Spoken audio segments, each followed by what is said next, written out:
Disons loué soit l'Éternel. Disons Jésus est vivant. Jésus est vivant. Disons Dieu est bon. Dieu est bon. Et sa miséricorde dure à toujours. Amen. Nous sommes heureux d'être dans l'adoration. Parce que Dieu prend soin de nous, n'est-ce pas? Amen. Dieu nous protège. Amen. Dieu nous bénit. Amen. Et il nous parle, n'est-ce pas? Alléluia. Nous allons considérer un sujet. Dieu nous a donné un message d'amour, un message de bénédiction. Et ce message, c'est une préoccupation que tous les chrétiens et même tous les humains ont. Comment être transformé? Comment être transformé de pécheur à saint? Comment devenir un saint? Prions le Seigneur. Merci, Éternel, de ce que tu nous visites, de ce que tu nous parles et de ce que tu nous instruis. Que ton Esprit Saint se manifeste et nous éclaire. Nous t'avons prié au nom de Jésus-Christ et pour sa gloire. Amen. En tant que parents, en tant qu'éducateurs, en tant que dirigeants, nous avons tous un désir, c'est d'être transformés, d'être des citoyens respectés et respectables, n'est-ce pas? Surtout du royaume de Dieu. Et nous disons souvent à nos enfants, il faut que tu changes, il faut que tu sois une personne sérieuse. Mais est-ce que nous leur disons comment le faire? Et nous sommes parfois étonnés par le fait que nous avons peu de résultats. Parce qu'en réalité, nous ne disons pas comment faire pour être transformés. Ou peut-être que nous n'avons pas tous la même compréhension de la manière d'être transformés. Et que c'est pour cela que nous sommes encore sur terre 2000 ans après le départ de Jésus-Christ. Alors que, eh bien, Jésus-Christ avait certainement pour projet que nous puissions être déjà dans le paradis céleste. Donc, la question est comment être transformé. Nous savons que nous sommes, le Seigneur nous dit qu'il nous faut passer par le baptême d'eau et par le baptême du Saint-Esprit. Mais comment devenir un saint?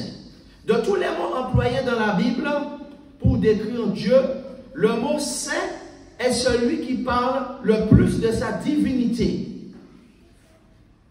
Il montre que Dieu est distinct et séparé, même séparé de la création.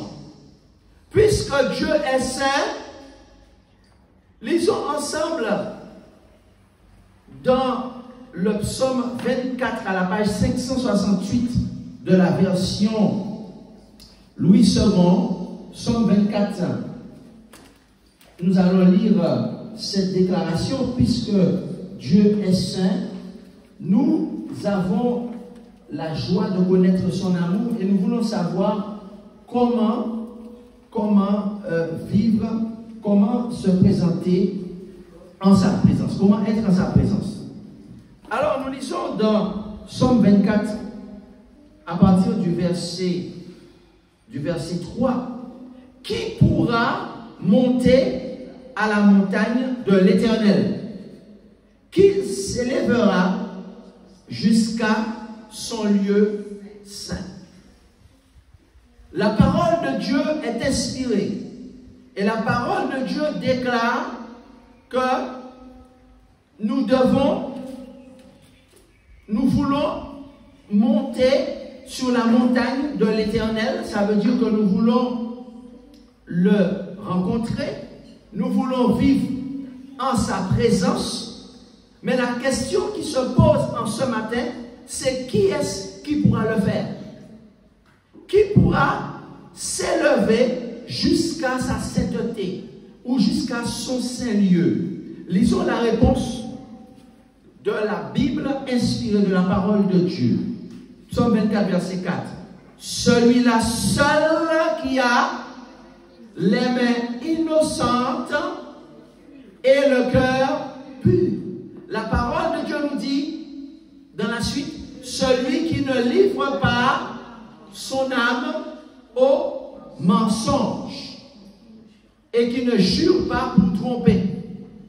La parole de Dieu nous dit que c'est seulement celui qui a les mains innocentes et le cœur pur.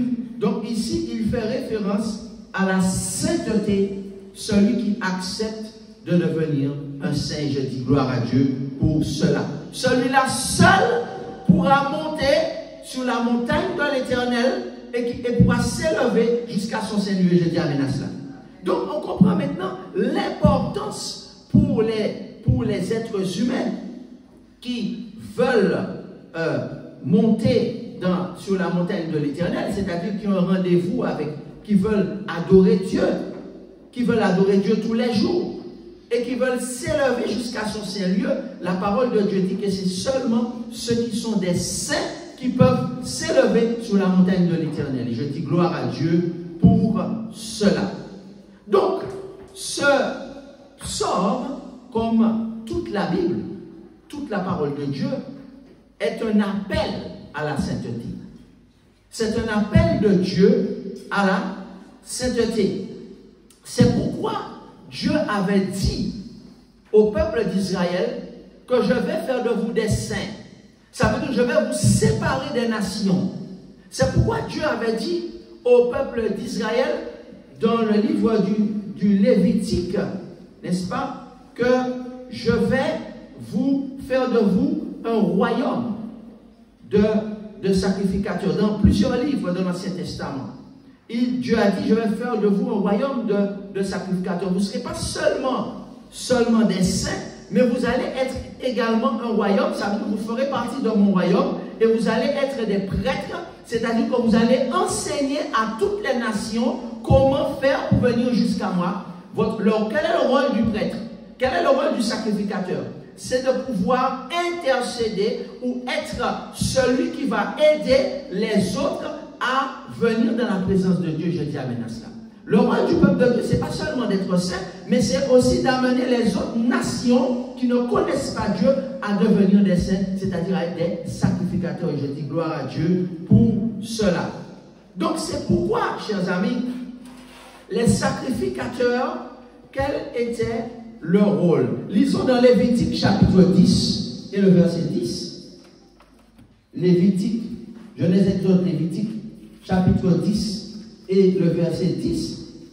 Dieu a dit quel était son objectif pour que toutes les nations puissent venir en sa présence. Lévitique chapitre 10 et au verset 10. Nous lisons, Dieu s'adresse aux sacrificateurs et il dit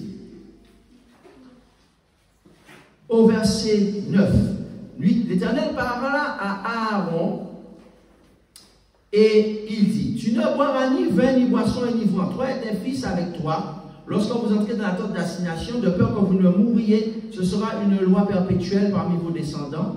Verset 10, afin que vous puissiez distinguer ce qui est saint de ce qui est profane, de ce qui est saint, afin que vous puissiez distinguer ce qui est saint de ce qui est profane. Donc, Dieu dit au peuple d'Israël, vous êtes certes il y a Aaron, mais maintenant on est sous la nouvelle alliance, et sous la nouvelle alliance, on est un royaume de sacrificateurs. Et quel est le rôle des sacrificateurs?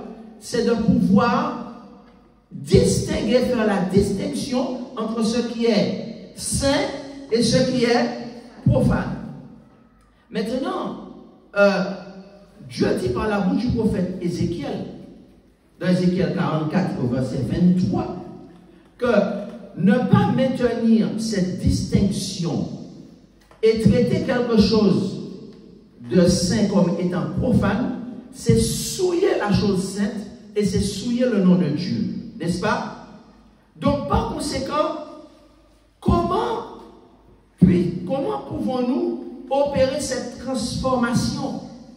Comment faire pour passer d'un chrétien, d'être un chrétien, d'être un pécheur, pardon, et devenir un saint? Voilà la question très importante en ces derniers jours. Cette transformation ne se fait que par la grâce de Dieu. Amen. L'homme ne peut pas la faire de lui-même. Personne n'a le mérite de le faire. Mais c'est Dieu qui l'opère par sa grâce. Elle ne peut se faire que si nous nous laissons guider et conduire par le Saint-Esprit. Amen. En étant toujours dans la prière, à l'écoute du Saint-Esprit, en étudiant la Bible et en étant attentif à nos rêves et à nos visions. Grâce, n'est-ce pas? Donc Dieu peut faire de nous des saints seulement par sa grâce, n'est-ce pas? Dieu peut le faire seulement par sa grâce.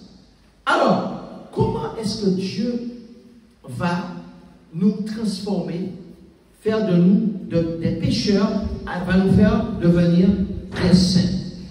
L'apôtre du Seigneur, l'apôtre Paul, qui a lui-même eu une rencontre avec Dieu sur le chemin de Damas, a reçu la mission en tant qu'apôtre, en tant que pasteur ou berger des apôtres, et particulièrement berger des brebis, et particulièrement un ministère pour s'adresser aux païens, aux non-juifs. Il a reçu des instructions très claires de Dieu. Comment peut-on passer d'être un pécheur à devenir un saint? Tout d'abord, Jésus avait dit qu'il faut passer par le baptême d'eau. Il faut passer par le baptême d'eau. Ensuite, le baptême du Saint-Esprit. Mais il y a une troisième étape. La troisième étape, c'est marcher avec Dieu. La marche avec Dieu. Nous voyons que l'apôtre Paul nous dit dans Romains chapitre 12 et le verset 1er qu'il ne suffit pas, c'est vrai que c'est une grâce de devenir un saint, Dieu fait de nous un saint, n'est-ce pas? Cependant, nous avons aussi notre part à faire. Dieu a fait sa part, parce que c'est une grâce, mais nous avons aussi notre part à faire. Alors nous lisons cela dans Éphésiens chapitre 2 et le verset, nous allons lire Éphésiens chapitre 2, Éphésiens chapitre 2, nous allons lire à partir du verset 8. Car c'est par la grâce que vous êtes sauvés. Donc, le fait de devenir un saint, c'est la grâce de Dieu. Ce n'est pas nous-mêmes qui le faisons, mais c'est par l'œuvre du Saint-Esprit. Par le moyen de la foi, et cela ne vient pas de vous, c'est le don de Dieu. Ce n'est point par les œuvres, afin que personne ne se glorifie. Au verset 10, car nous sommes son ouvrage ayant été créés en Jésus-Christ pour de bonnes œuvres que Dieu a préparées d'avance afin que nous les pratiquions. L'apôtre Paul nous dit que pour devenir un saint, c'est une grâce de Dieu. Ça veut dire que c'est accepter que le Saint-Esprit vienne en nous par le baptême du Saint-Esprit. Et ainsi, le Saint-Esprit fait de nous un saint, nous met à part pour Dieu. Donc, ce n'est pas notre œuvre, ce n'est pas par les œuvres. Mais il ne s'arrête pas là. Souvent, nous les chrétiens, nous avons une difficulté à pouvoir comprendre ce que Dieu attend de nous pour être un saint. Nous pensons que c'est uniquement l'œuvre de cet esprit. C'est uniquement l'œuvre de Dieu. Et nous, n'avons-nous pas à collaborer avec le Saint-Esprit? N'avons-nous pas à pratiquer les œuvres que Dieu a préparées d'avance? Comme nous dit le verset 10, il nous dit que nous avons été créés en Jésus-Christ. Ça veut dire que nous sommes une nouvelle créature. Nous sommes en Jésus-Christ pour de bonnes œuvres que Dieu a préparées pour que nous puissions les faire. Donc, ce qui signifie que celui qui est un saint, eh bien, il a aussi sa part à faire. N'est-ce pas? Il a aussi sa part à faire. Quelle est sa part? C'est collaborer avec Dieu et pratiquer les bonnes œuvres. Et je dis amen à cela. Alors, pour bien comprendre cela, l'apôtre va expliquer cela aux chrétiens de Rome. L'apôtre va expliquer cela aux chrétiens de Rome. Nous allons prendre nos Bibles dans la lettre de Paul aux Romains, pas seulement aux chrétiens, mais aux païens aussi, aux païens de l'Empire romain. Nous allons lire ensemble dans Romains. Alors, si nous lisons à partir du verset 1er, dans Romains 1, verset 1, il dit, Paul, serviteur de Jésus-Christ, appelé à être apôtre, mis à part pour annoncer l'évangile. Donc, quel est l'appel qu'il a reçu? Il a reçu un appel à être à part. Donc, la sanctification, c'est un appel de Dieu. Et il va expliquer cela, non seulement à ceux de l'Empire romain, il va écrire dans toutes ses épîtres, il va expliquer cet appel. C'est ce que l'on appelle la vocation. La vocation, c'est l'appel de Dieu. Là encore, il y a beaucoup de contradictions, de problèmes de compréhension dans le monde chrétien sur quelle est notre vocation, à quel appel Dieu nous fait. Il y a beaucoup de personnes religieuses qui pensent que l'appel que Dieu nous lance, c'est un appel à entrer dans la religion. Ça veut dire un appel à suivre des religieux, un appel à suivre des hommes. Aussi talentueux, aussi sage soit-il, ce n'est pas cet appel-là. La vocation dans la Bible, c'est quoi? Quelle est la vocation? À quel appel? C'est un appel à être mis à part. Amen. Paul le dit très clairement dans toutes ses épîtres. Paul le dit aux habitants d'Éphèse. Paul le dit aux habitants de Colosse. Nous avons vu que Paul le dit même à Thessalonique. Et Paul le dit maintenant à ceux qui sont à Rome, c'est-à-dire dans la capitale de l'Empire. Et il va expliquer très clairement ça dans la lettre qu'il envoie aux Romains. Nous allons lire particulièrement notre texte de base au chapitre 12. Nous étions en train d'introduire le sujet comment être transformé de pécheur à saint. Et le texte qui nous servira de base, c'est Romains chapitre 12, au verset 1er. Et il nous dit, je vous exhorte donc frères, par les compassions de Dieu. Alors qu'est-ce que ça veut dire, je vous exhorte? Le mot exhortation est un mot qui revient des dizaines de fois dans le Nouveau Testament, parce que c'est un mot qui est extrêmement important. Le mot exhortation, c'est parakaleo, c'est-à-dire, dans le mot parakaleo, il y a le mot para, et ensuite le mot kaleo en grec. Kaleo, ça veut dire un appel. Amen. C'est un appel de Dieu. Une exhortation, c'est un appel de Dieu. Dieu lance un appel à l'humanité. Dieu dit, qui va séjourner sur ma montagne sainte? Qui va monter dans mon lieu saint? C'est celui qui va répondre à l'appel que je lance. Donc, parakaleo, c'est un appel de Dieu. Et nous comprenons que ce n'est pas étrange que d'où vient cet appel d'après vous? Est-ce que c'est un appel qui vient de Paul? Pas du tout. Parce que le mot parakaleo, qui a donné le mot exhortation, c'est un mot qui se rapproche de notre mot qui est parakletos. Et parakletos en grec, c'est quoi? C'est le paraclète ou le Saint-Esprit. Donc nous comprenons tout de suite que le mot parakaleo, ça veut dire le mot exhortation, c'est un mot qui vient du, c'est un appel qui vient du Saint-Esprit. Amen. Le lien est très vite fait. Parakaleo, parakletos. Donc c'est le Saint-Esprit qui utilise les apôtres pour faire un appel. Et c'est un appel à quoi? Il continue, il dit, je vous exhorte, je vous appelle. Alors le mot parakaleo signifie de manière, on a dit étymologique, c'est un appel, mais de manière, dans le dictionnaire biblique, selon les érudits bibliques, ça veut dire quoi? Ça veut dire encourager, ça veut dire consoler. Qu'est-ce que ça veut dire le paraclète? Le Saint-Esprit, ça veut dire le consolateur. Donc c'est un appel qui va nous encourager, c'est un appel qui va nous consoler. Le mot parakaleo veut dire intercéder, veut dire aussi corriger, veut dire aussi réprimander. Donc par conséquent, l'apôtre Paul a reçu une mission, l'apôtre Paul a reçu un ministère, il s'était trompé. Au départ, il croyait que c'était faire les gens rentrer dans sa religion et il était zélé à tel point que Jésus l'a arrêté sur la route de Damas en personne et lui a dit non, tu t'es trompé, ton appel c'est pas cela.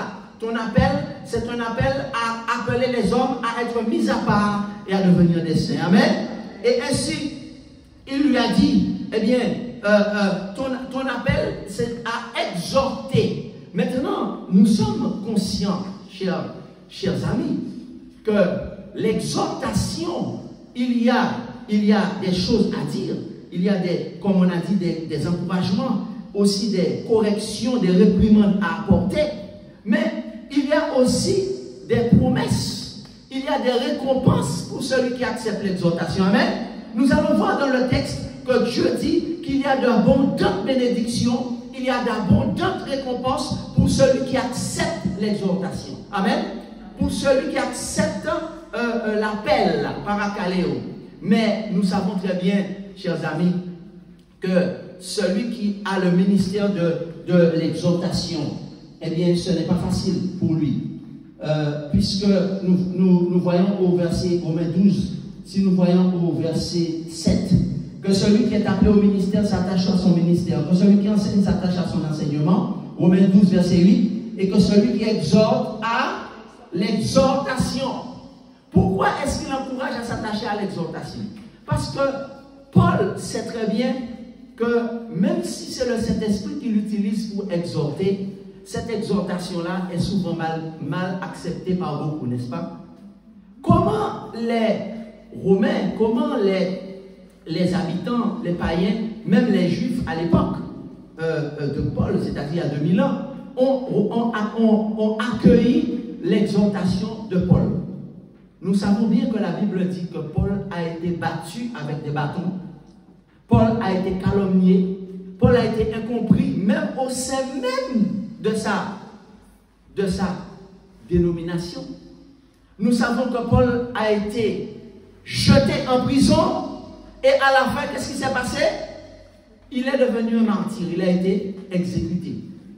Donc nous savons que même si l'exhortation vient de Dieu, même si on sait que l'exhortation n'est pas une critique, mais doit être faite dans l'amour fraternel, pour aider à abandonner une vie de péché. Et lorsque l'apôtre Pierre disait avant la Pentecôte, sauvez-vous de cette génération perverse, c'était une exhortation, n'est-ce pas? Lorsque Jésus disait, repentez-vous car le royaume des cieux est proche, c'était une exhortation. Mais quel a été le résultat? Quand Jésus a dit, repentez-vous, dans Jean chapitre 6, il y a des disciples qui ont abandonné Jésus. Ils ont dit, cette parole est trop dure. Je ne peux pas écouter ça. Je ne peux pas devenir un saint, c'est trop dur. Même Jésus, qui est pourtant le Emmanuel, c'est-à-dire Dieu parmi nous, on a rejeté son exhortation. On a rejeté l'exhortation de Pierre. Pierre est mort, crucifié. Et Paul, on a battu de verge. À la fin, on a jeté en prison. Donc, chers amis, ce n'est pas parce que nous apportons une exhortation de la part du Saint-Esprit que nous allons être accueillis par tout le monde. Hello, hello, hello. Est-ce qu'il y a quelqu'un qui m'écoute? Ce n'est pas parce que nous apportons une exhortation de la part du Saint-Esprit que nous allons être acceptés par les leaders religieux. Qui a fait des complots pour arrêter Jésus? Qui a fait arrêter Paul? Qui a fait jeter Paul en prison? Qui a battu Paul de verge? Et j'imagine qu'ils ont certainement fait des sermons, des prédications pour contrecarrer les exhortations de Paul et dire aux fidèles, écoutez, ne rentrez pas dans la sanctification parce qu'en réalité, ce n'est pas ce que Dieu demande. Rentrez dans la religion, respectez les rites religieux et vous serez sauvés. Ils ont contre-attaqué, ils ont fait contre-réforme. Contre la réforme de Paul, ils ont fait contre-réforme. Ils ont attaqué Paul et finalement ils l'ont jeté en prison. C'était les leaders religieux même qui se sont opposés. Et Dieu déclare, dit, faites attention, avec tristesse dans le cœur. Jésus les appelle hypocrites parce qu'ils savent que cela vient du Saint-Esprit. Hello, hello. Jésus dit, attention, que je vais mettre dehors ceux qui mentent au peuple et ceux qui aiment et pratiquent le mensonge dans le livre d'Apocalypse. Mais on sait bien que ce n'est pas parce qu'on exhorte que cela va être accepté par certains. Mais heureusement, le Seigneur dit qu'il y a un petit reste. Il y a un petit reste qui a compris que cette exhortation à abandonner une vie de péché, eh bien, même si c'est dur à entendre, même si la sanctification, ce n'est pas facile, mais ce n'est pas Paul qui dit cela. Alors, on peut dire, ah, mais c'est Paul. On peut dire, mais c'est Jésus. On attribue le message de la sanctification au prédicateur. Et on le traite d'extrémiste. Hein? On le traite de radical. Il se radicalise. Mais est-ce que Paul est un extrémiste? Est-ce que Paul est en train de se radicaliser? Non! Paul ne faisait qu'être le facteur qui avait écrit le courrier. Ce n'est pas le Saint-Esprit, mais malheureusement c'est le facteur qu'on accuse d'être celui qui va amener le message. Oh, chers amis, le Seigneur ouvre nos yeux aujourd'hui. Amen. Amen. Et quel message, quel appel? Romains 12, verset 1, il dit, je vous exhorte donc, frères, par les compassions de Dieu. Ça veut dire, si vous aimez vraiment Dieu, gardez ses commandements. Amen. Que ce soit l'amour qui vous pousse à rentrer dans la sanctification. Amen. Ce n'est pas une pression que Dieu fait sur vous. C'est parce que Dieu vous aime. Il dit, je suis saint. Et si tu veux monter sur la montagne sainte, tu dois être saint comme moi. Amen. Donc il dit, qu'est-ce qu'il faut faire? La première démarche pour marcher avec Dieu, il faut, lorsque j'ai accepté le baptême du Saint-Esprit, il faut maintenant offrir vos corps comme un sacrifice vivant, saint, agréable à Dieu, ce qui sera de votre part un culte raisonnable. Amen. Il déclare que la première démarche à faire pour être transformé, de passer de pécheur à devenir un saint, il faut collaborer avec Dieu. Nous avons notre part à faire. Ce n'est pas Dieu qui fait tout. Il faut offrir son corps comme un sacrifice vivant, saint et agréable à Dieu. Même. Amen. Donc, par conséquent, Paul dit, je vous exhorte. Ça veut dire, je vous encourage à le faire. Je vous donne même une réprimande. Je vous donne même une correction parce que vous ne l'avez pas fait dans le passé. Alors, pourquoi je vous donne ces encouragements? C'est pour vous apporter des instructions claires basées sur la parole de Dieu. Alors, qu'est-ce que ça veut dire? Quelles sont les promesses? Quand Dieu fait une demande, il y a toujours des bénédictions qui sont attachées à l'obéissance à sa demande. Amen. Amen. Dieu est bon, il est juste. Alors, quelles sont les promesses que Dieu fait à ceux qui obéissent à l'exhortation? Il faut le savoir. On gagne quoi? C'est quelque chose de difficile à faire d'offrir son corps. Alors, souvent, on pense que l'adoration ou le culte raisonnable, c'est lié seulement à un jour de repos. Hello, hello. L'adoration serait liée seulement à l'acceptation d'entrer dans une certaine communauté. Ce n'est pas ce que Dieu dit. Dieu dit qu'il faut offrir vos corps. Ça veut dire que le corps, pourquoi offrir son corps? On va répondre à ça dans quelques secondes. Mais il dit, voici les promesses que je fais à celui qui accepte cette exhortation. Regardez les belles promesses. Il dit, vous allez devenir des saints. Amen. Celui qui met à part son corps, il va devenir un saint. Ça veut dire qu'il pourra monter sur ma montagne sainte. Il pourra venir dans ma présence. Aujourd'hui, je vais accepter qu'il vienne dans ma présence. Ce n'est pas la seule promesse. On a dit qu'on veut devenir un saint, n'est-ce pas? Il a dit, vous serez des saints si vous faites cela, si vous offrez vos corps comme un sacrifice vivant. Mais il dit aussi, vous allez être agréable à Dieu. Amen. Qu'est-ce qui est le plus important? Être agréable aux hommes et déplaire à Dieu, ou être agréable à Dieu? Vous serez agréable à Dieu. Il dit, offrir vos corps comme un sacrifice vivant, saint, agréable à Dieu. Et en plus, il dit, ce sera de votre part un culte raisonnable. Dieu dit, la récompense, c'est que vous serez de vrais adorateurs. Amen. Il est en train de faire écho au message de Jésus qui avait parlé à cette païenne. Jésus était le premier missionnaire pour les païens. Hello, hello. C'est pas Paul. Jésus avait dit à cette païenne, cette samaritaine, mais si tu veux être un vrai adorateur, une vraie adoratrice, eh bien, il faut accepter l'appel paracaléo, l'appel de Dieu à être une sainte. Amen. Donc, il dit, tu vas, premièrement, tu vas être un saint si tu acceptes d'offrir ton corps. Première étape, offrir ton corps. Tu vas être comme un sacrifice vivant, tu vas être un saint, une sainte. Deuxième, ensuite, tu seras agréable à Dieu. Et ensuite, tu vas avoir un culte raisonnable. Et quatrième bénédiction, c'est quoi? Au verset, Romains chapitre 12 et le verset 2, il dit, ne vous conformez pas au siècle présent, mais soyez transformés. Vous serez transformés. Amen. C'est pas ce que nous souhaitons. Il dit, je vous donne un but à atteindre, c'est d'être saint.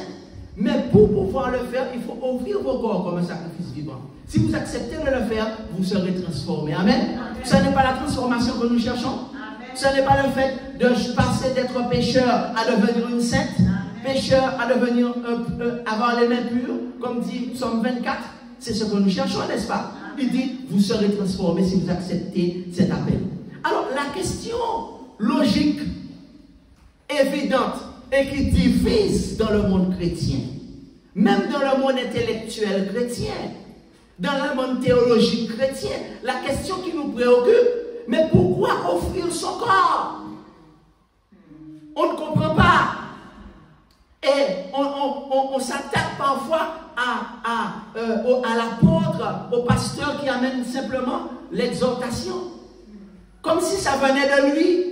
Non, c'est la Bible qui dit qu'il faut offrir son corps. N'est-ce pas? Alors, pourquoi offrir son corps? La réponse se trouve dans 1 Timothée chapitre 2, verset 4 à la page 1206. Il y a beaucoup de textes, mais nous allons prendre un pour respecter le temps. 1 Timothée chapitre 2, verset 4, page 1206 à la version Louis II. 1 Timothée chapitre 2, verset 4. Pourquoi offrir son corps? Qu'est-ce que son corps a à voir? Alors, 1 Timothée 2, et nous allons au verset 4. Nous lisons. Dieu veut que tous les hommes soient sauvés. Amen. Qu'est-ce que Dieu veut? Que tout le monde soit sauvé. Ok? Dis ça dans ta langue natale. Bon Dieu voulait que tout le monde soit sauvé. N'est-ce pas? Bon Dieu voulait que tout le monde soit sauvé. N'est-ce pas? Quelle est la volonté de Dieu? Que tous soient sauvés. Mais est-ce qu'on peut être sauvé de n'importe quelle manière? Non. Il y a une seule manière d'être sauvé. La seule manière d'être sauvé, c'est de suivre l'exemple de Jésus. Jésus a offert son corps comme un sacrifice vivant. Alors nous lisons. Alors la raison, c'est parce que Jésus est notre exemple. Lisons 1 Corinthiens 2, verset 4. Verset 4. Il veut que nous parvenions à la connaissance de la vérité. Verset 5. Car il y a un seul Dieu et aussi un seul médiateur entre Dieu et les hommes, Jésus-Christ homme, qui s'est donné lui-même. Qu'est-ce qu'il a fait? Il s'est offert comme un sacrifice vivant, qui s'est donné lui-même en rançon pour nous. C'est là le témoignage. Alléluia.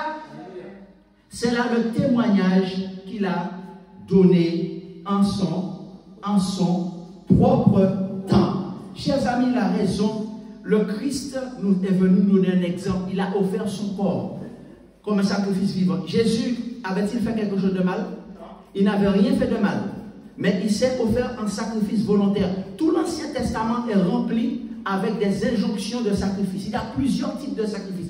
Il y avait l'Holocauste, où la victime tout entière devait être brûlée, notamment soit un gros ou un menu bétail, et c'était la victime tout entière qui devait être brûlée, et l'Holocauste symbolisait un don de toute sa personne entière à Dieu, n'est-ce pas? Et c'était un mâle qui devait être donné, donc pour symboliser Jésus.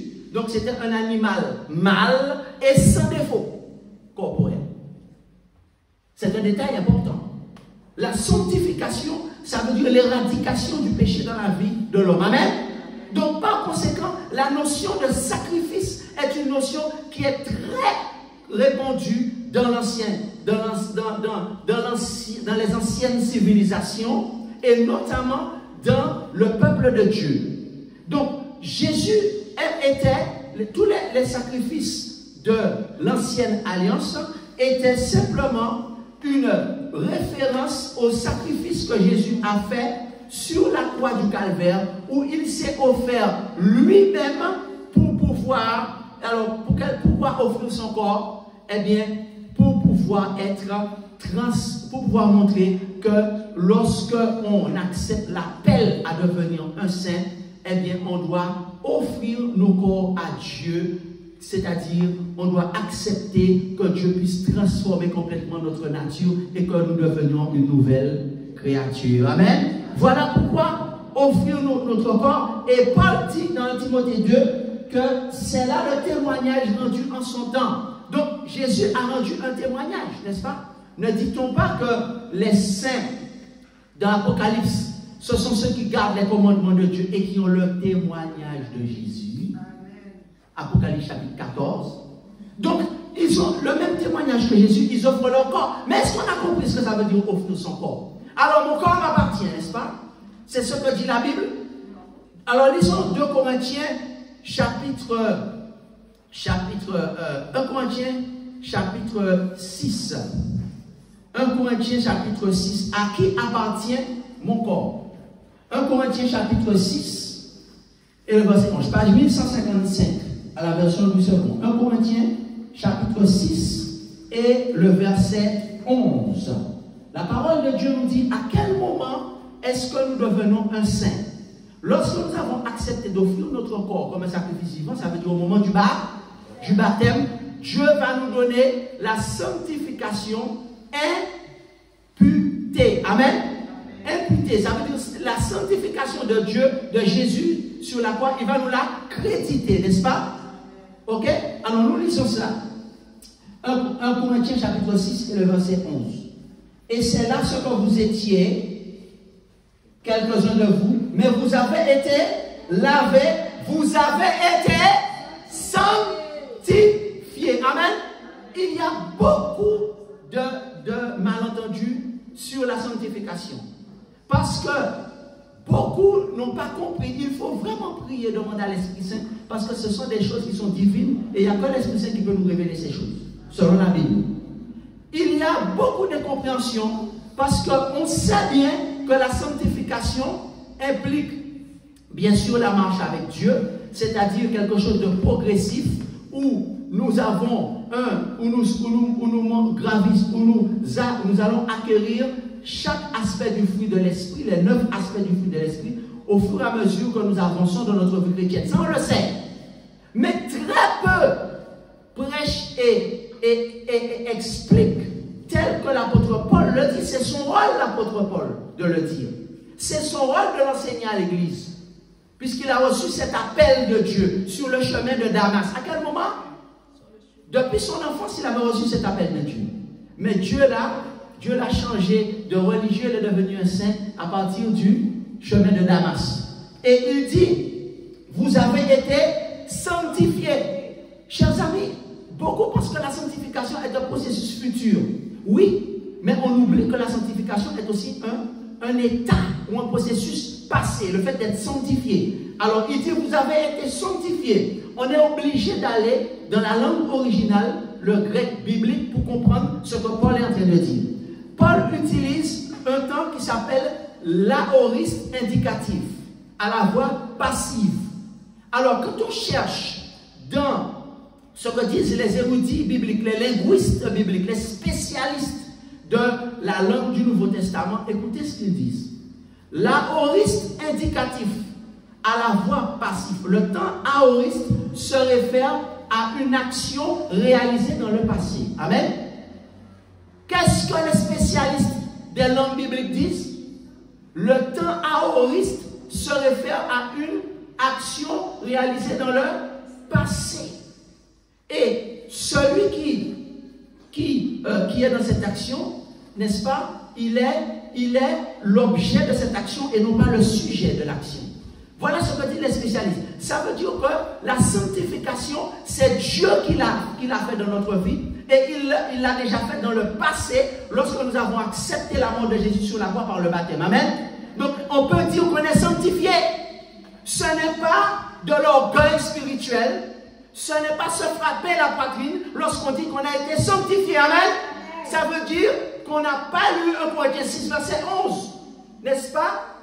N'est-ce pas? Ça veut dire qu'on a mis de côté 1 Corinthiens 6, verset 11. Parce que 1 Corinthiens 6, verset 11 dit que vous avez été sanctifiés et il parle du passé. Je termine à cela. C'est la bonne nouvelle du jour. On a été sanctifiés. C'est une action réalisée dans le passé, n'est-ce pas? Alors, il explique plus loin ce que ça veut dire. Au verset 19, 1 Corinthiens 6, verset 19. Qu'est-ce qu'il dit? À qui appartient notre corps? Nous disons, mon corps m'appartient. Donc, je me coiffe comme je veux. Si je veux être agréable à Dieu. Je me mets comme je veux. Je m'habille comme je veux. Je suis toutes les modes que je veux. Parce que c'est moi qui suis c'est mon corps. Je fais ce que je veux. N'est-ce pas? Ce n'est pas ce que dit la Bible. La Bible dit, ne savez-vous pas? Ça veut dire que vous l'ignorez peut-être, mais je vous le rappelle. C'est encore une exhortation avec amour, avec tact. Mais Dieu nous dit, ne savez-vous pas que votre corps est le temple du Saint-Esprit et que qui est en vous? Le Saint-Esprit est où? Quand on est baptisé, il est où? Il est en nous, il est rentré en nous. Pour faire quoi? Pour être en vacances. C'est ça? Le Saint-Esprit n'a rien à faire en nous. Son rôle, c'est de nous rendre saints, c'est de nous montrer comment être saints. Qui est en vous, ensuite, qu'est-ce qu'il dit? Que vous avez reçu de Dieu. Le Saint-Esprit, vous l'avez reçu de Dieu. Et que vous ne vous appartenez point à vous-même. Ça veut dire quoi? Puisque nous sommes un locataire et pas un propriétaire. Là, on a loué un caille côté au monde. Là, on prête au caille et on a loué caille là. À un certain moment, qu'est-ce que vous devez faire? Vous allez rendre des comptes. Vous n'êtes pas propriétaire de la maison. Alors, vous avez décidé de repeindre la maison en rouge. N'est-ce pas? Vous avez décidé de repeindre la maison en jaune, en bleu. Vous le faites sans l'autorisation du propriétaire? Vous avez l'intention de changer la plomberie. Vous le faites sans l'autorisation du propriétaire? Vous avez l'intention de rajouter une pièce. Vous le faites sans l'autorisation du propriétaire? Qui nous a donné ce droit? Si nous faisons cela, il va nous mettre dehors et va nous faire payer des amendes. N'est-ce pas? Donc, aujourd'hui, nous apprenons que nous ne sommes pas propriétaires de notre corps et que si nous voulons rendre un culte raisonnable à Dieu, nous devons offrir notre corps. Vous voyez, du bon Dieu, pas qu'à forcer nous, amen. Il dit, offrez votre corps comme un sacrifice vivant, comme Jésus a fait. Ce qui sera de votre part un culte raisonnable. C'est ça la vraie adoration. Pour ceux qui disent, c'est pas important, tu peux te coiffer comme tu veux, tu peux mettre les coiffures de Jézabel, tu peux mettre les maquillages de Jézabel, tu peux t'habiller comme Jézabel, tu peux mettre les sourcils, les faux ceci, les faux cela de Jézabel pour être plus belle. Ça veut dire qu'on veut corriger Dieu, n'est-ce pas? Quand le propriétaire a fait une plomberie, quand le propriétaire a mis une étage, quand le propriétaire a dit je veux tel tôle, n'est-ce pas? Nous on vient, on change la couleur de la tôle. Quand le propriétaire dit il faut se couvrir la tête pour venir m'adorer, on dit j'ai pas besoin de ça, c'est culturel. Ah bon? C'est culturel. Et pourquoi il dit à cause des anges?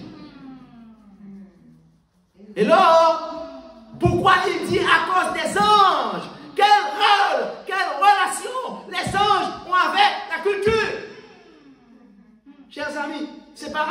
Dieu nous parle. Et Dieu nous dit, tu n'es pas le propriétaire, tu es le locataire. Et en tant que locataire, tu auras à rendre des comptes. Un jour, tu rendras des comptes. Le jour de ta mort, quand tu vas te présenter devant Jésus, Jésus va dire, est-ce que c'est cette bouche-là que je t'avais donnée? Je ne comprends pas la couleur de ta bouche. Je ne comprends pas la couleur de tes cheveux. Je ne comprends pas la texture de tes cheveux. Je ne comprends pas, tu as des seins plus gros. Tu as fait gonfler tes seins. Tu as fait ceci. Je ne te connais pas à gauche. Sortez, retirez-vous de moi. Mais le Seigneur nous dit ça avec amour aujourd'hui pour que ça ne puisse pas nous arriver, chers amis. Alors, on dit, on calme la conscience des gens en leur disant, c'est pas important. Il y a tellement de choses plus importantes que cela. En réalité, le culte à Dieu, il y a des choses plus importantes. Il y a des choses qui sont salutaires. Ce n'est pas salutaire, ça. Lorsque Dieu nous dit que c'est comme ça que c'est la vraie adoration, hein? Si on n'est pas un vrai adorateur, on va se tenir en sa présence. Psaume 24.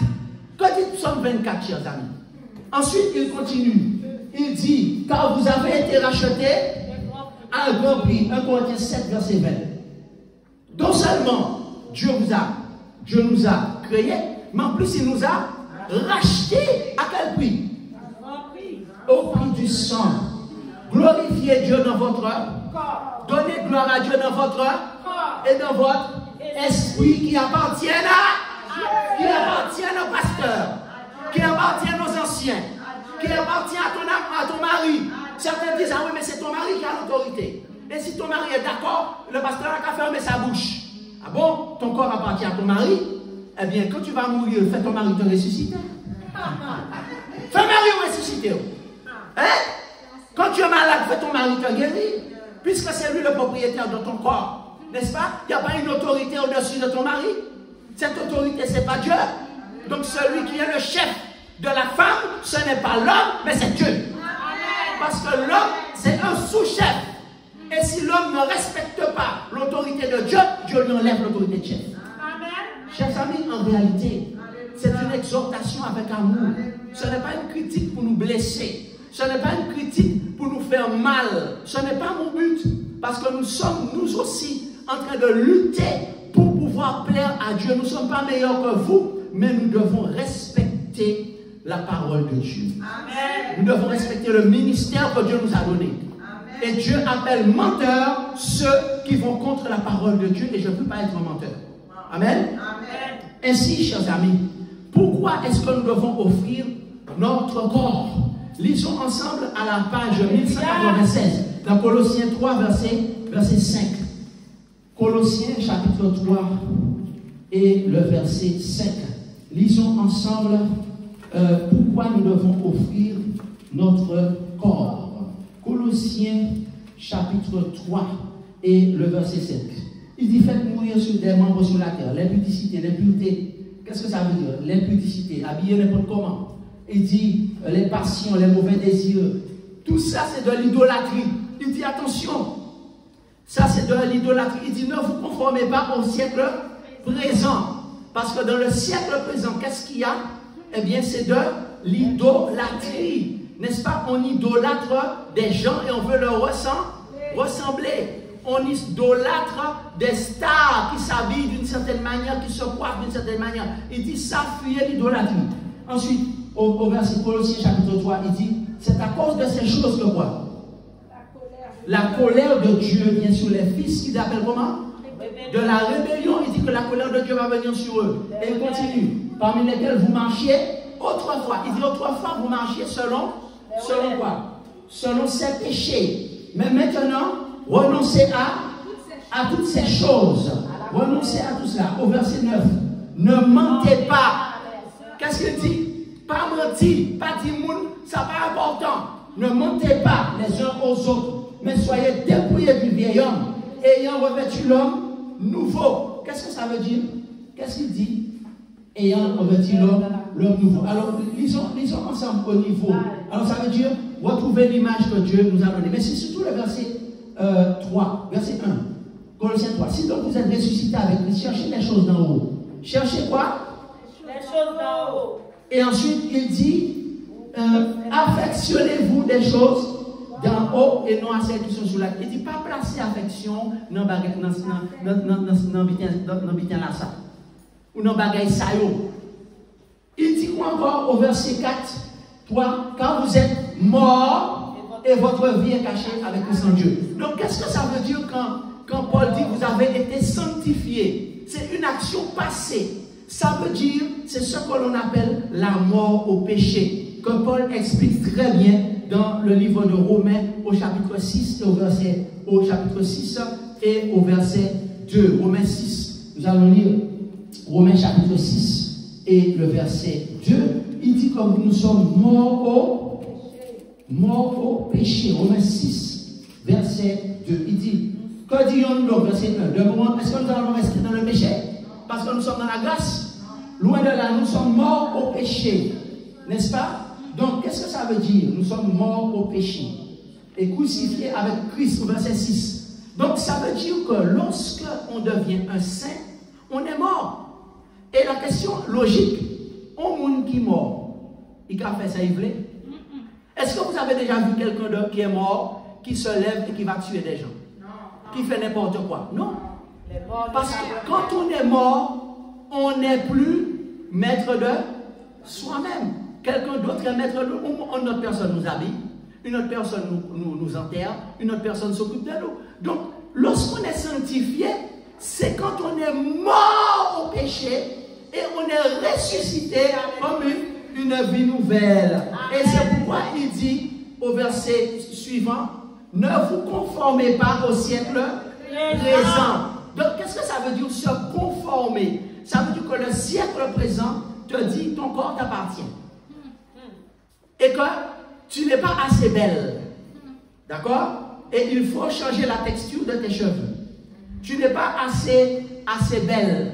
Tu n'es pas assez beau. Il faut que tu changes telle couleur. Il faut que tu mettes telle chose sur toi. Il faut que tu fasses ceci. Il dit ne vous conformez pas au siècle présent. Le siècle présent, autrefois, à l'époque des apôtres, c'était normal que toutes les femmes se couvrent pour venir adorer Dieu.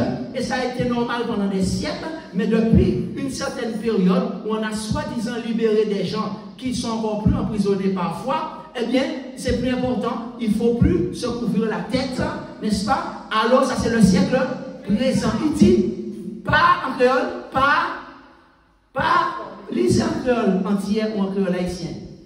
Pas suivre le siècle présent. Mais qu'est-ce qu'il dit? Romains 12, verset 2.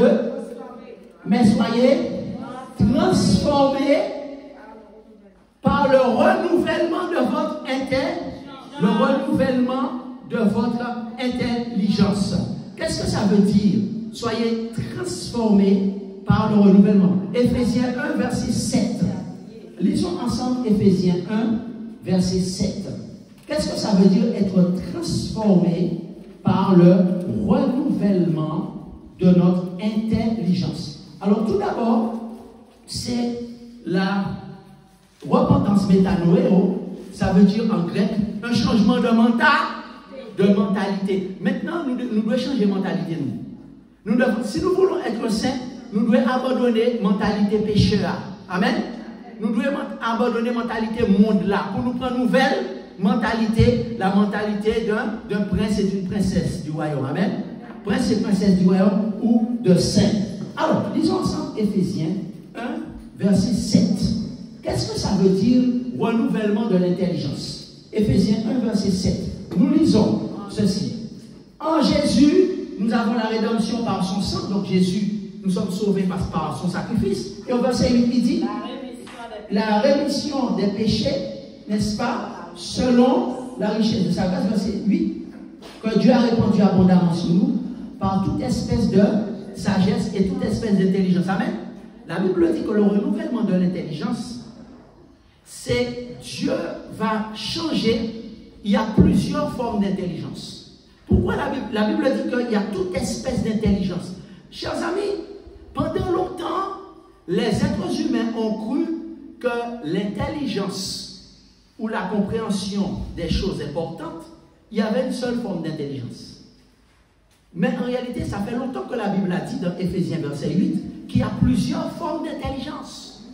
Et que lorsqu'on accepte de devenir un saint, le Saint-Esprit, qui est la connaissance et l'intelligence personnifiée, va nous donner toute espèce d'intelligence et va transformer tous les aspects de toutes les formes d'intelligence que l'homme possède. Amen. Il y a que récemment, dans les années 80, que les spécialistes des sciences humaines, les spécialistes de la santé mentale, ont découvert qu'il y a plusieurs formes d'intelligence. On s'arrêtait souvent à une seule forme d'intelligence. Et en réalité, lorsque Dieu dit « Soyez transformés », si vous voulez être un saint, vous devez laisser le Saint-Esprit changer toutes vos intelligences. De quoi il s'agit? Le renouvellement. Alors, il y a plusieurs formes d'intelligence. La science confirme ce que Dieu a dit depuis des milliers d'années. Amen. Dieu a dit ça il y a des milliers d'années, et ce n'est que depuis les années 80 qu'un psychologue américain a fait des recherches et il a découvert plusieurs formes d'intelligence. Et aujourd'hui, les scientifiques s'accordent pour dire qu'il n'y a pas une seule forme d'intelligence, il y en a plusieurs. Nous allons les citer, quelles intelligences ils ont découvert, ça fait longtemps que Dieu a dit ça, et comment le Saint-Esprit va les transformer. Première forme d'intelligence, l'intelligence interpersonnelle. Lorsque on accepte l'appel de Dieu à devenir un saint, Dieu nous dit, tu vas être transformé dans ton intelligence interpersonnelle. C'est ce que les scientifiques appellent l'intelligence émotionnelle. Ça veut dire bien te apprendre. Alors, intelligence personnelle, pardon, ça veut dire que tu vas apprendre à bien agir avec les autres. Amen. Intelligence interpersonnelle, tu vas savoir comment agir avec les autres parce que le Saint-Esprit va transformer ton intelligence interpersonnelle. Amen. Deuxième forme d'intelligence, l'intelligence intrapersonnelle, c'est-à-dire l'intelligence émotionnelle. Tu vas apprendre à bien te connaître. Eh bien, tu vas réussir ta vie parce que tu vas apprendre à te connaître, tu vas apprendre à gérer ton intelligence émotionnelle. Quand tu acceptes l'appel de devenir un saint. Amen. Troisième forme d'intelligence, l'intelligence linguistique, c'est-à-dire des gens qui sont doués avec des mots, qui ont une faculté d'écrire et de s'exprimer. Le Saint-Esprit va transformer ton intelligence linguistique. Quatrième, l'intelligence logico-mathématique, capacité de calculer, mesurer, analyser. Cinquième forme d'intelligence, l'intelligence musicale, c'est-à-dire la sensibilité à la musique, les chefs d'orchestre, les chorégraphes, une bonne oreille musicale. 6. Dieu va transformer ton intelligence musicale. Les musiques que tu aimais avant, tu vas les abandonner. Amen. Les musiques qui donnaient gloire à Satan, tu vas les abandonner. Certains disent, oh, ça n'a rien à voir avec l'adoration à la musique. Tu peux écouter n'importe quelle musique, mais si elle est d'inspiration satanique, si elle est une musique qui est d'inspiration maléfique, Dieu dit, je vais changer ton intelligence musicale. Dieu dit qu'il y a l'intelligence. Alors, les scientifiques ont découvert l'intelligence naturaliste, sixième forme, c'est-à-dire s'intégrer harmonieusement à son environnement. Et l'intelligence kinesthétique, septième forme, l'intelligence du mouvement, chez les sportifs, chez les artisans, n'est-ce pas, le corps utilisé pour communiquer. Huitième forme d'intelligence, l'intelligence visio-spatiale, la capacité d'évoluer sans difficulté dans l'espace, c'est-à-dire un décorateur, un architecte, un graphiste, un géographe, un chirurgien. Et enfin, neuvième forme d'intelligence, l'intelligence existentielle, c'est-à-dire la capacité de se poser des questions sur le sens des choses et sur la vie et la mort. Voyez la quantité de formes d'intelligence que les hommes ont découvert, et peut-être qu'il y en a même, certainement, il y en a d'autres. Dieu dit que si tu veux être saint, il faut que tu acceptes que le Saint-Esprit puisse te transformer. De Corinthiens 5, verset 17, si quelqu'un est en Christ, il est une nouvelle créature. Les choses anciennes sont passées, voici toutes choses sont devenues nouvelles. Donc, quand tu es un sanctifié, il te dit que tu as été sanctifié dans le passé. Ça veut dire que Dieu t'a mis à part, il a accepté que tu sois saint dans le passé, mais il faut que tu acceptes de marcher avec Dieu. C'est ce qu'on appelle la marche avec Dieu. N'est-ce pas? 2 Corinthiens 6, c'est l'avant-dernier texte. 2 Corinthiens 6, verset 14. 2 Corinthiens chapitre 6 et le verset 14. Tu as été baptisé d'eau, tu as été baptisé du Saint-Esprit, mais cela ne suffit pas. Il faut marcher avec Dieu. 2 Corinthiens 6, verset 14. Nous lisons ceci. Ne vous mettez pas avec les infidèles sous un joug étranger, car quel rapport y a-t-il entre la lumière et les ténèbres? Désormais, nous sommes dans la lumière, qui est Dieu. Et au verset 16, quel rapport il y a entre le temple de Dieu et les idoles? Notre corps, c'est le temple de Dieu. Et les idoles, c'est le diable, c'est Jézabel. Est-ce qu'on va accepter d'être coiffé comme Jézabel? Les coiffures de Jézabel, est-ce qu'on va accepter d'être maquillé comme Jézabel est maquillée? Est-ce qu'on va accepter de s'habiller comme Jézabel? Non. Il a dit qu'il n'y a pas de rapport entre le temple, c'est-à-dire notre corps, et Jézabel. On va faire du sport à outrance et on va vouloir être si musclé, n'est-ce pas? Est-ce que c'est la volonté de Dieu? Dieu nous dit qu'on doit chercher la gloire de Dieu et pas notre gloire. Même si on la modération. Donc il dit qu'en réalité, quel rapport? 2 Corinthiens 6, verset 16. Quand nous sommes le temple du Dieu vivant, Dieu l'a dit, j'habiterai et je marcherai au milieu d'eux, je serai leur Dieu, ils seront mon peuple. Qu'est-ce que ça veut dire, je marcherai au milieu d'eux? Depuis à l'époque des enfants d'Israël, Dieu a dit qu'il veut marcher avec nous. Et pour terminer, nous retournons dans notre texte de base, Romains 12. Dieu déclare que si nous acceptons cet appel d'être un saint, eh bien, qu'est-ce qui va se passer? Romains chapitre 12 et le verset 2, il dit, ne vous conformez pas au siècle présent, mais soyez transformés par le renouvellement de votre intelligence, sur tous les aspects de votre intelligence, afin que vous discerniez quelle est la volonté de Dieu, ce qui est bon, agréable et parfait. Dieu va nous donner le discernement. Le mot grec ici, discernement, veut dire examiner, scruter, éprouver. Dieu nous dit que nous devons examiner ce que le monde nous propose. Si nous avons l'amour de Dieu, nous ne devons pas accepter comme des moutons de panurge la fausse adoration. Nous ne devons pas accepter n'importe quelle manière qu'on nous dit de venir habiller dans la présence de Dieu, coiffer dans la présence de Dieu. Nous ne devons pas accepter ces choses. Quand on nous dit, mais c'est pas important, il y a des choses qui sont plus importantes que cela pour le salut. Vous vous attardez sur des détails. La Bible dit non, Dieu nous donne le discernement. Chers amis, amen. Ça veut dire quoi discerner? L'attitude des chrétiens de Béret. Examiner, discerner, dokimazo. Discerner, examiner, scruter. Philippiens 1, verset 10 qui nous dit que c'est par amour pour Dieu, n'est-ce pas? Et à ce moment-là, nous allons discerner quelle est la volonté de Dieu, ce qui est bon, agréable et parfait. Amen. Et là, nous allons décider, accepter l'appel de devenir un saint. Amen.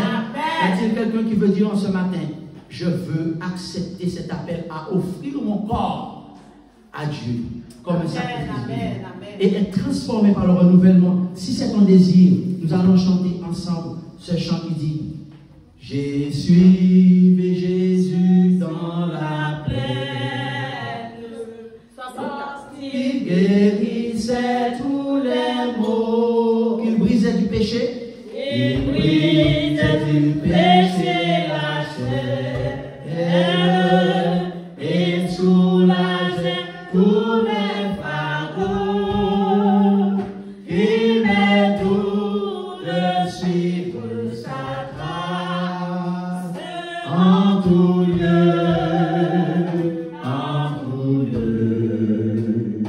en me dirigeant par sa grâce vers les cieux.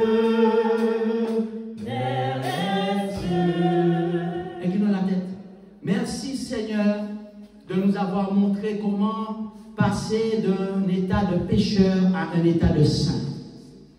Tu nous as sanctifié le jour de notre baptême. Et tu veux que nous restions morts au péché. Et que nous puissions ressusciter une nouvelle créature. Et que nous marchions dans la sanctification. Deuxième aspect de la sanctification.